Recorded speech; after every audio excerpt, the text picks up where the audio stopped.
ભાદરવા સુદ ત્રીજ એટલે કે કેવડા ત્રીજ. ઘણા લોકો તેને હરિતાલિકા વ્રત પણ કહે છે. પણ આ વ્રત શા માટે કરવામાં આવે છે? જય શ્રી કૃષ્ણ. હું છું હિના સોલંકી અને ધર્મની વાતોમાં આજે આપણે જાણીશું કેવડા ત્રીજ અને તેના પાછળની દંતકથા વિશે.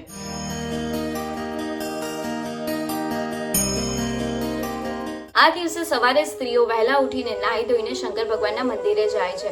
શંકર ભગવાનની પૂજા કરે છે અને શંકર પાર્વતીની વાર્તાઓ સાંભળે છે. પૂરો દિવસ નકોડો ઉપવાસ કરે છે અને ફક્ત કેવડો સૂંઘીને દિવસ પસાર કરે છે. એક દિવસ શંકર પાર્વતી કૈલાશ પર બેઠા બેઠા ગમ્મતની વાતો કરી રહ્યા હતા અને ત્યાં પાર્વતીજીએ તેમને પૂછ્યું, મેં તો તમારા માટે ઘણા વ્રતો કર્યા છે, પણ તમે મારા કયા વ્રતથી પ્રસન્ન થયા છો અને તમારા જેવા સમર્થ સ્વામીને હું પામી શકી? ત્યારે શંકર ભગવાન તેમને કહે છે કે તમે મારા માટે ઘણા વ્રતો કર્યા છે, ઘણા ઉપવાસો કર્યા છે અને ઘણા દિવસો તમે ફક્ત પાંદડાઓ ખાઈને પસાર કર્યા છે, પરંતુ એક દિવસ તમારા પિતાજી તમારા લગ્નની ચિંતામાં હતા અને ત્યાં નારદજી આવ્યા. ત્યારે નારદજીએ તમારા પિતાને વિષ્ણુ સાથે તમારા લગ્ન કરવાની વાત કરી, પરંતુ તમે આ વાત સાંભળતા જ ક્રોધમાં આવી ગયા અને ઘર છોડી જવાનો નિર્ણય લીધો. તમારી સખી તમારી સાથે હતી અને વાતો કરતા કરતા તમે એક જંગલમાં પહોંચી ગયા. જંગલમાં તમને ગુફા દેખાણી. એ ગુફામાં તમે રેતીની શિવલિંગ બનાવી અને શંકર ભગવાનની પૂજા કરી. ત્યાં તમે જાત જાતના ફૂલો, પુષ્પો, બિલીપત્રો અને કેવડો તેમને ચડાવ્યો. તમારા આ વ્રતથી હું પ્રસન્ન થયો અને તમને વરદાન માંગવા કહ્યું.